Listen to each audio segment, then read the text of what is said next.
کہ ہمارے دور میں جو چراغاں کیا جاتا ہے تو اس کا ثبوت ہمیں کیسے ملتا ہے.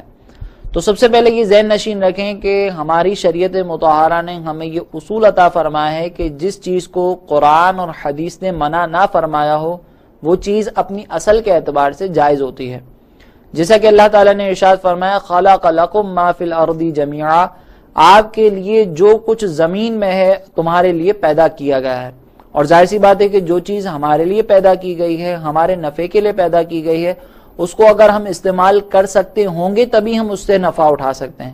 اسی لیے علماء نے فرمایا کہ اس آیت مقدسہ کے مطابق جو کچھ اس دنیا میں ہمیں عطا کیا گیا اس کا استعمال ہمارے لیے جائز ہے. ہاں اگر کسی چیز کی ممانعت آ جائے تو ہم اسے استعمال نہیں کریں گے. تو اس سے یہ اصول نکلا کہ ہر چیز اپنی اصل کے اعتبار سے ہمارے لیے جائز ہے جب تک کہ اس پر کوئی ممانعت وارد نہ ہو. لہذا اگر کوئی یہ کہتا ہے کہ چراغاں کرنا ناجائز ہے تو سب سے پہلے تو اسے یہ دلیل دینی پڑے گی کہ اس کے عدم جواز پر کیا دلیل ہے، کیونکہ اللہ تعالیٰ نے تو قرآن میں ارشاد فرمایا خلق لکم ما فی الارض جمیعا کہ ہر چیز تمہارے نفع کے لیے پیدا کی گئی. اسی طریقے سے سنن الترمذی حدیث نمبر 1726 میں ہے. یہ حضرت سلمان رضی اللہ تعالیٰ عنہ سے روایت ہے. وہ کہتے ہیں کہ نبی کریم علیہ الصلوۃ والسلام سے گھی وغیرہ کے بارے میں سوال کیا گیا کہ کیا ان کا استعمال جائز ہے. تو نبی کریم علیہ الصلوۃ والسلام نے ارشاد فرمایا الحلال ما احل اللہ فی کتابہ، کہ حلال ہر وہ چیز ہے کہ جسے اللہ تبارک و تعالی نے اپنی کتاب میں حلال قرار دیا. والحرام ما حرم اللہ فی کتابہ، اور حرام وہی ہے جسے اللہ تبارک و تعالی نے اپنی کتاب میں حرام قرار دے دیا. وما سکت عنہ، اور جس چیز پر نہ حلت کا حکم ہے نہ حرمت کا حکم ہے فہو مما عفا عنہ، تو یہ ان چیزوں میں داخل ہے کہ جنہیں اللہ تبارک و تعالی نے استعمال کے لیے معاف قرار دے دیا. تو اس حدیث مبارکہ سے بھی بات ثابت ہوتی ہے کہ اگر ہمیں کسی چیز کو ناجائز قرار دینا ہے تو پہلے ہمیں اس پہ دلیل درکار ہوگی کہ کیا یہ چیز ہمارے لیے ناجائز ہے تو اس پہ کوئی دلیل ہے یا نہیں. اگر کتاب و سنت میں اس کی حرمت کا کوئی حکم بیان نہیں کیا گیا تو وہ اپنی اصل کے اعتبار سے ہمارے لیے جائز ہے. اب ہمارے دور میں جو چراغاں کیا جاتا ہے، چراغاں کرنا، روشنیاں کرنا، اس کی ممانعت کہیں پہ بھی قرآن و حدیث میں موجود نہیں، اور نہ ہی یہ قرآن و حدیث کے کسی حکم سے ٹکرا کر عدم جواز میں داخل ہوتا ہے.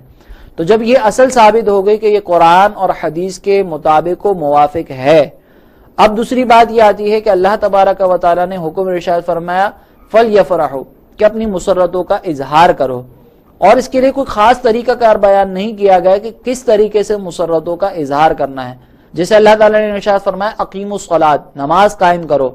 نماز کیسے قائم کرنی ہے اس کا پورا طریقہ ہمیں شریعت نے بیان کر دیا. اب ہم اس سے ہٹ کر نماز قائم نہیں کر سکتے.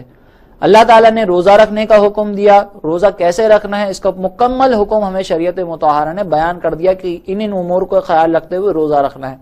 اب اس امر سے ہٹ کر، اس حکم سے ہٹ کر ہم کوئی طریقہ کار اختیار نہیں کر سکتے. لیکن جب اللہ تعالیٰ نے ارشاد فرمایا کہ فضل و رحمت کے ملنے پر مسرتوں کا اظہار کرو، تو اس کے لیے کوئی خاص طریقہ مقرر نہیں کیا گیا کہ اسی طریقے سے اظہار کر سکتے ہیں، اس کے علاوہ کوئی طریقہ کار اختیار نہیں کیا جا سکتا.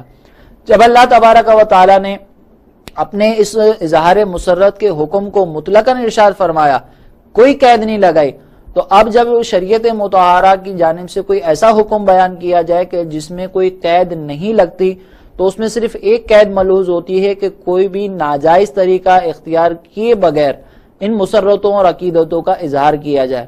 اور چراغاں کرنا چونکہ یہ ناجائز امور میں داخل نہیں ہوتا، تو اب یہ جو چراغاں کیا جاتا ہے تو یہ بھی کسی ناجائز معاملے میں مبتلا ہوئے بغیر اپنی عقیدتوں اور مسرتوں کا اظہار کرنا ہے اور قرآن کے اس حکم کے تحت داخل ہوتا ہے.